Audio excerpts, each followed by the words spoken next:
Kita semua tahu hidup akan berakhir cepat atau lambat. Tapi apa setelah itu? Kekosongan, kegelapan, atau sesuatu yang lebih? Jutaan orang percaya ada awal baru setelah mati. Damai, terang, tanpa sakit. Itulah yang mereka sebut surga. Bukan dongeng awan, tapi tempat hidup lagi, tanpa takut dan dendam. Hari ini kita coba bayangkan seperti apa itu. Tanpa khutbah. Sederhana dan jujur.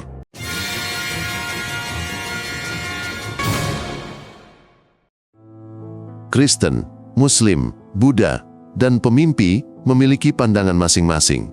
Ada yang bicara taman, cahaya, atau kelahiran kembali. Namun, surga hampir selalu berarti damai, hangat, dan kasih. Mengapa begitu banyak gambaran berbeda? Karena orang dari berbagai negara mencoba menjelaskan hal tak terjangkau. Semua berharap jiwa tak lenyap, tapi terus hidup di tempat yang lebih baik. Bagaimana jika semua ini program?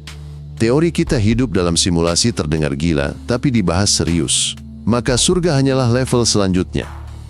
Mungkin setelah mati kita dimatikan, dan kita akan ada di tempat tanpa sakit atau takut. Kedengarannya aneh, tapi mengapa tidak? Yang penting, di sana benar-benar tenang. Bukan sekadar layar indah tanpa rasa. Dalam Kristen, surga adalah ketenangan, terang, kebaikan, dan Tuhan ada di dekat. Di sana, tak seorang pun menangis, menua, atau meninggal. Kita bisa bertemu orang terkasih lagi, dan memulai lembaran baru.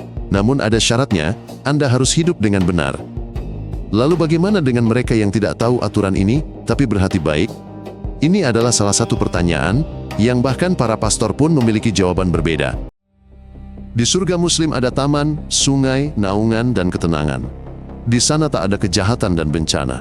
Yang beriman dan ikuti jalannya masuk ke sana. Namun, tidak semua hal selalu hitam putih. Bagaimana jika dia baik, tapi hidup tak sesuai, tak tahu tradisi ini? Apakah dia tak pantas ketenangan? Inilah mengapa ada perdebatan di dalam agama. Namun, gambaran surga ini sangat jelas dan rinci. Surga Buddhis bukan tempat istirahat, melainkan tempat tenang bagi jiwa untuk terus belajar. Di sana tidak ada kebisingan, tak ada yang mengganggu. Di sana, Anda bisa memahami siapa diri Anda.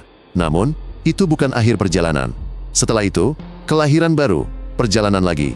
Lalu timbul pertanyaan, jika seseorang merasa nyaman dan tak ingin melangkah lagi, apakah buruk jika hanya diam dalam kedamaian? Pada Yunani kuno, jiwa terbaik pergi ke pulau bahagia. Di sana ada musik, cahaya lembut, segalanya sederhana, dan tanpa rasa takut. Tapi tidak semua orang diizinkan masuk. Biasanya para pahlawan atau orang istimewa. Sisanya mendapat tempat yang lebih biasa. Lalu muncul pertanyaan, apakah orang baik tapi biasa tak pantas dapat kedamaian surga? Kedengarannya tidak adil. Untuk Viking, surga bukanlah istirahat, melainkan pesta dan pertarungan. Setiap hari kau bertarung lalu makan bersama teman.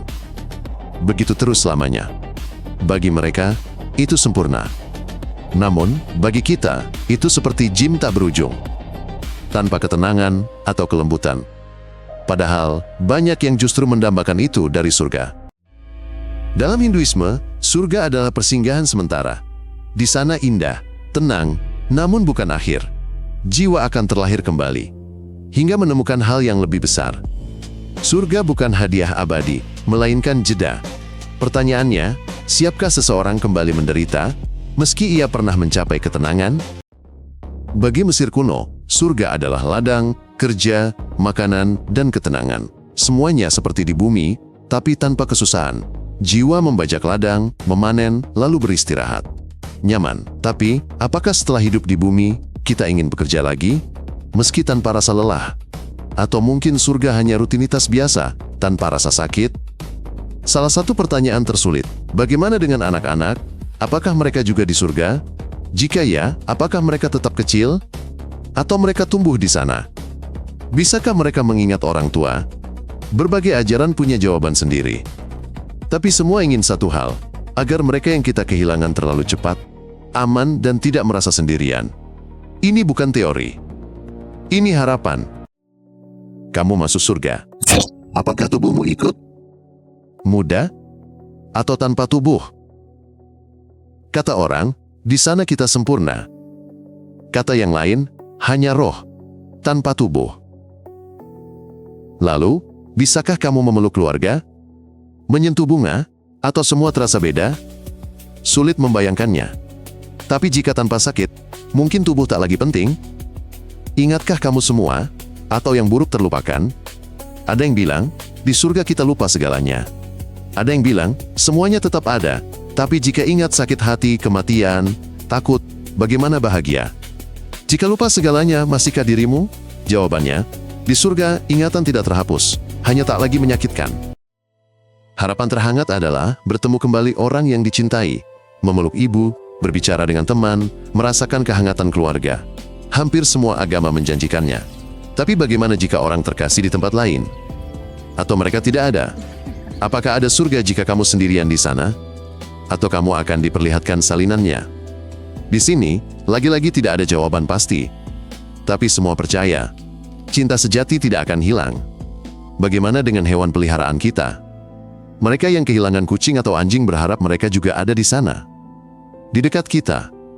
Tanpa rasa sakit, tanpa ketakutan. Beberapa percaya hewan punya jiwa. Beberapa lainnya percaya mereka hanya menghilang. Tapi bisakah ada surga tanpa mereka yang kita cintai sepenuh hati? Orang-orang percaya jika ada ikatan sejati, itu tidak akan lenyap. Di sana tidak ada jam. Tidak ada hari Senin. Waktu seolah berhenti. Namun, jika semuanya abadi, tidak akan membosankan. Bagi sebagian, ini adalah impian. Bagi yang lain, jebakan. Agar tidak bosan, surga sering digambarkan dengan pergantian. Pertemuan, istirahat, pengetahuan. Sesuatu yang lembut. Bukan seperti jadwal. Agar keabadian tidak melelahkan, tapi jika semua baik-baik saja, apakah terkadang akan tetap sedih? Ataukah itu terlarang? Atau mungkin kesedihan itu hilang begitu saja? Tanpa rasa sakit, takut, atau cemas, hanya perasaan cerah yang tersisa. Namun, jika semua sempurna, apakah minat tidak akan hilang?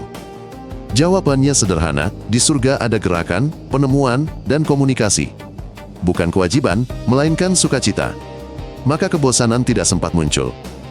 Dan apakah kamu sendiri memutuskan sesuatu di sana? Ataukah semuanya sudah diputuskan? Bisakah kamu berkata, aku tidak mau? Aku butuh yang lain? Adakah kesempatan untuk pergi? Ataukah ini selamanya? Kebebasan adalah hal penting.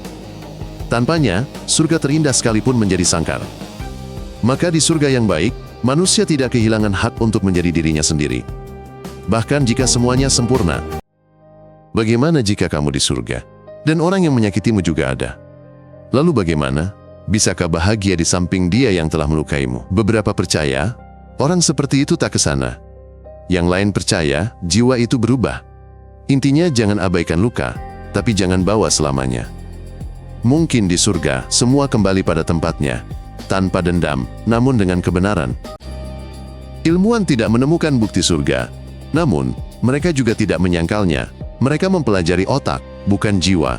Beberapa bilang, kesadaran hanyalah kimia.